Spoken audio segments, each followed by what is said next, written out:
Welcome back to the podcast. Today we're diving into a movie a lot of us grew up with, Disney's Mulan. Yeah, it was iconic when it came out in 1998. The Yes. songs, the animation, the whole be true to yourself message. It was huge, and a lot of Asian kids, it was the first time we actually saw someone who even looked like us in a Disney film. And I'll admit, as a kid, I love it. The lyrics, wish that girl I see, still stick in my head to this day. It felt powerful. But watching it again now, there are things that don't sit right anymore. Behind the nostalgia, you start not noticing how certain cultural elements were handled. Exactly, because when you're young, you don't catch these details, but as an adult, you realize, wait a second, this is supposed to be Chinese culture, but some of the choices Disney made Disney made don't reflect that with accuracy or respect, and that's where cultural appropriation comes in. Yes, right. Cultural appropriation is when parts of a culture are borrowed or shown, but stripped of their meaning or used without care. And in Mulan, there are two moments that really highlight that problem. Start with the ancestor shrine scene. Mulan's father goes to pray to the ancestor, which is in Chinese culture. It's a deeply sacred tradition. Ancestor worship is about respect, spirituality, and belief that family continues to guide and protect you even after they've passed. It's serious, it's intimate, and it's something you treat with reverence.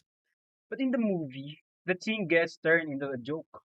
The dog runs in with the food tied to him, the chicken feed spills everywhere, and suddenly chickens are flopping all around the shrine. Instead of showing kids what ancestor worship really means, it becomes a gag. And here's the thing. People might say, oh, but it's just a kids movie. Yeah, but Mulan wasn't just for kids. It was a global hit. Everyone saw it. A movie has that kind of reach. It shapes how people understand a culture. Disney could have used that moment to actually teach something meaningful about Chinese values. Instead, it played it for laughs. Might not seem like a big deal at first, but think about it. For many people, that was their first and maybe only introduction to ancestor worship. And what stuck with them wasn't the meaning behind it, but the comedy. That's how cultural misrepresentation spreads.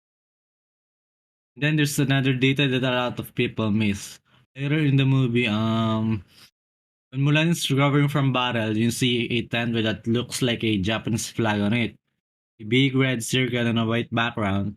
That's a huge issue because the story is set in China, not Japan. Exactly.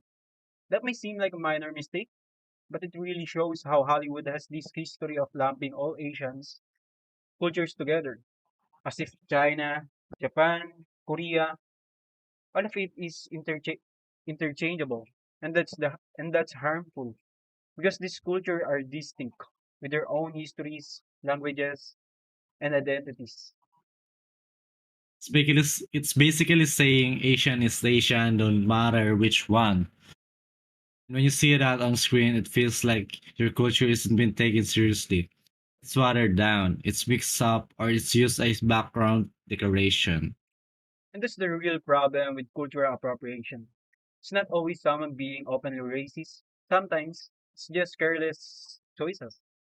But those choices matter because they're teaching millions of people the wrong things. And honestly, it was such a missed opportunity. Imagine if Disney had shown the shrine scene with respect and accuracy. Kids everywhere could have grown up with a better understanding of why honoring ancestors is so important in Chinese culture. Instead, what most people remember are chickens running around Shit. Instead, what most people remember are chickens running around and a Japanese flag in a Chinese setting, which just make you think, come on, they could have done better. Mm. But that's why we talk about it now. It's not Yes. about canceling Mulan because it still means a lot of people. It's about saying we deserve better. If you're going to tell stories about our culture, tell them with care and respect, man. Yes. Representation isn't just about putting an Asian face on the screen. It's about showing the culture with depth and accuracy. Otherwise, it's not true. representation. It's just, appropriation. Hopefully, the more we call this stuff out, the more future movies will get it right. And guys, that's it. Thanks for hanging out with us today. Ulit, ulit, ulit. And guys, that's it. Thanks for hanging out with us today to talk a little about. Putang ina. And guys, that's it. Thanks for hanging out with us today to talk a little about cultural appropriation in Disney's Mulan in 1998.